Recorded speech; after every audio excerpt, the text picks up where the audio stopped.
ஆண்டவராகிய இயேசு கிறிஸ்துவின் நாமத்தினாலே உங்கள் ஒவ்வொருவரையும் வாழ்த்துகிறேன். தேவன் எதையெல்லாம் விரும்புகிறார், நாம் எப்படிப்பட்டவர்களாய் இருந்தால் அவருடைய விருப்பத்தை நிறைவேற்ற முடியும் என்று சொல்லிதான் நம்ம இந்த வாரம் முழுவதும் நாம் தியானித்து வருகிறோம். இந்த நாளிலும் நாம் தியானிக்கலாம். சங்கீதத்தின் புஸ்தகம் 45வது சங்கீதம் 7வது வசனம். நீர் நீதியை விரும்பி அக்கிரமத்தை வெறுக்கிறீர், ஆதலால் தேவனே உம்முடைய தேவன் உமது தோழரை பார்க்கிலும் உம்மை ஆனந்த தைலத்தினால் அபிஷேகம் பண்ணினீர். இங்கே நாம் வாசிக்கிறோம், தேவன் எப்படிப்பட்டவர் என்றால் அவர் நீதியை விரும்புகிற கர்த்தர். காரணம், இங்கே நம்ம இதனோட கடைசி பகுதியில் நம்ம வாசிக்கிறோம், உமது தோழரை பார்க்கிலும் உம்மை ஆனந்த தைலத்தினால் அபிஷேகம் பண்ணினார். கர்த்தரை தேவன் ஆனந்த தைலத்தினால் அபிஷேகம் பண்ண காரணம் என்ன என்பதை குறித்து தான் நம்ம இங்க வாசிக்கிறோம். காரணம், அவர் நீதியை விரும்பினதுனாலதான் இப்படிப்பட்ட ஒரு அபிஷேகத்தை அவர் பெற்றுக்கொள்ள முடிகிறது என்கிறதை நம்ம இங்க தெள்ள தெளிவாய் பார்க்க முடியும். இந்த சங்கீதத்தின் அடைப்பில் நாம் பார்க்கிறோம், நேச பாட்டாகிய சங்கீதம். 1வது வசனத்துல வாசிக்கிறோம், ராஜாவை குறித்து பாடின கவியை சொல்லுவேன். அதாவது மணவாளனாகிய ராஜாவை குறித்து பாடினதான ஒரு வர்ணனையை தான் நம்ம இங்க வாசிக்கிறோம். ஒரு மணவாளனும் ஒரு மணவாட்டியும் ஒரு நேச பாட்டு. அதாவது மணவாட்டி எப்படி இருந்தால் மணவாளன் பிரியப்படுவார் என்றும் மணவாளன் எப்படி இருக்கிறார் என்றும் அங்கே நாம் வாசிக்க முடியும் இந்த சங்கீதத்திலே. அப்பொழுதுதான் அங்கே சொல்லப்பட்டிருக்கிறது, அவர் நீதியை விரும்புகிற தெய்வம்.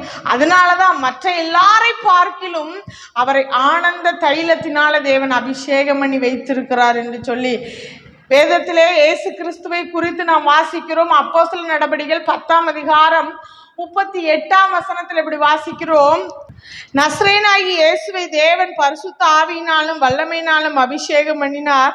தேவன் அவருடனே கூட இருந்தபடியினாலே அவர் நன்மை செய்கிறவராயும் பிசாசின் வல்லமையில் அகப்பட்ட யாவரையும் குணமாக்குகிறவராயும் சுற்றி திரிந்தார்.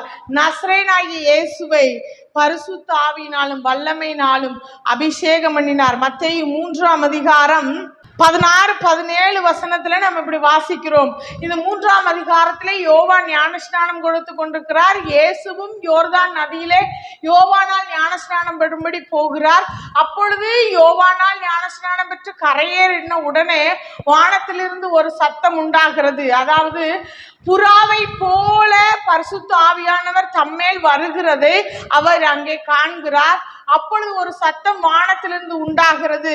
அன்றியும் வானத்திலிருந்து ஒரு சத்தம் உண்டாகி, இவர் என்னுடைய நேசகுமாரன், இவரில் பிரியமாய் இருக்கிறேன் என்று உரைத்தது. அருமையான தேவ பிள்ளைகளே, அங்கே மணவாளனாகிய இயேசு நீதியை விரும்புகிறதுனாலே ஒரு அபிஷேகம், உன்னத அபிஷேகம் அவர் மேல் இருக்கிறதாகவும், அவர் நீதியை விரும்பினதுனாலே மத்தேயு 3ஆம் அதிகாரம் 15ஆம் வசனத்துல வாசிக்கிறோம், இப்பொழுது இடங்கொடு இப்படி எல்லா நீதியையும் நிறைவேற்றுவது நமக்கு ஏற்றதா இருக்கிறது. நீதியை விரும்பினதினாலே வானம் அங்கே திறக்கப்படுகிறது. ஆவியானவர் அங்கே அபிஷேகிக்கிறார். இவர் என்னுடைய நேசகுமாரன் என்கிறதான ஒரு உத்தம சாட்சியை அங்கே பெறுகிறார். அருமையான தேவ பிள்ளைகளை, இன்றைக்கும் நாமும் நீதியை விரும்புகிறவர்களாய் இருக்க வேண்டும். மத்தேயு எழுதின சுவிசேஷம் 5ஆம் அதிகாரம் 6ஆம் வசனத்தில் இப்படி வாசிக்கிறோம், நீதியின் மேல் பசிதாகம் உள்ளவர்கள் பாக்கியவான்கள், அவர்கள் திருப்தி அடைவார்கள்.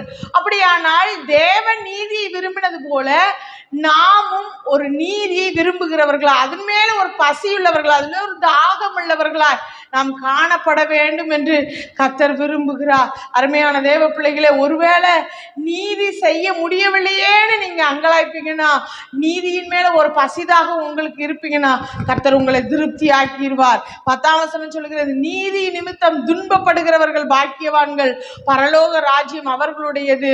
ஒருவேளை இந்த நீதியை நிறைவேற்றுகிறதற்காக, இந்த நீதியை விரும்புகிறதற்காக நீங்க துன்பப்படுவீங்கன்னா நிச்சயமாய் பரலோக ராஜ்யம் உங்களுடையது என்று அவர் வாக்கு பண்ணுகிறார். எப்படி இயேசு கிறிஸ்து நீதியாகிய ஞானஸ்நானத்தை நிறைவேற்ற தன்னை அர்ப்பணித்தாரோ, அந்த நீதியை அவர் விரும்பினாரோ, அதே போல நாமும் ஞானஸ்நானமாகி இந்த நீதியின் மேல் தாகம் உள்ளவர்களாய், பசிதாகம் உள்ளவர்களாய், அதை நிறைவேற்றுகிறவர்களாய், அதற்காக துன்பப்படுகிறவர்களாகவே இருந்தாலும் கூட அதற்கு நம்மை அர்ப்பணிப்போம். நிச்சயமாய் பரலோகம் நம்முடையது என்று கர்த்தர் நமக்கு வாக்கு பண்ணுகிறார். சங்கீதத்தின் புஸ்தகம் 15வது சங்கீதம் 2வது வசனத்தில் இப்படி வாசிக்கிறோம், உத்தமனாய் நடந்து நீதியை நடப்பித்து மனதார சத்தியத்தை பேசுகிறவன் தானே. 1ஆம் வசனத்தில் வாசி, யார் கர்த்தருடைய பர்வதத்தில் ஏறுவான், யார் அவருடைய பரிசுத்த பர்வதத்தில் வாசம் பண்ணுவான், யார் வாசம் பண்ணுவான், உத்தமனாய் நடந்து நீதியை நடப்பித்து மனதார சத்தியத்தை பேசுகிறவன். நீதியை நடப்பிக்க நம்மை அர்ப்பணிப்போம். அவருடைய பரலோக ராஜ்யத்தை நாம் சுதந்தரித்துக் கொள்ளுவோம். உத்தமமாய் நடக்க, நீதியை நடப்பிக்க, மனதார சத்தியத்தை பேச நம்முடைய வாழ்க்கையை ஒப்பு கொடுப்போம். அவருடைய பரிசுத்த பர்வதமாகிய அந்த சீயோனிலே வாசம் பண்ணுகிற ஒரு பெரிய பாக்கியத்தை நாம் பெற்றுக்கொள்ளுவோம். ஜெபிப்போமா. அன்பின் பரலோக பிதாவே, உமை நன்றியோடு ஸ்தோத்தரிக்கிறப்பா. இந்த நாளிலும் தகப்பன் எங்களோடு இடைப்பட்ட நல்ல வார்த்தைக்காய் ஸ்தோத்திரம். என் தகப்பன், நீர் நீதியை விரும்பி ஆண்டவரே அக்கிரமத்தை வெறுக்கிறீர் என்று வேதத்துல வாசிச்சோமே.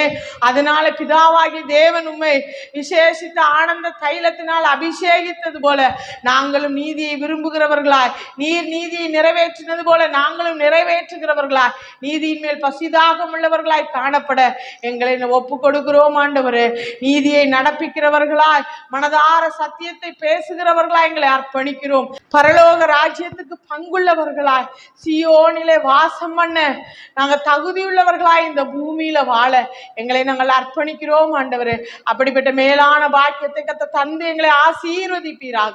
உம்முடைய கரங்களில் தாழ்த்தி அர்ப்பணிக்கிறோம். இயேசு கிறிஸ்துவின் மூலம் ஜெபங்க ஏழு நல்ல பிதாவே. ஆமேன், ஆமேன்.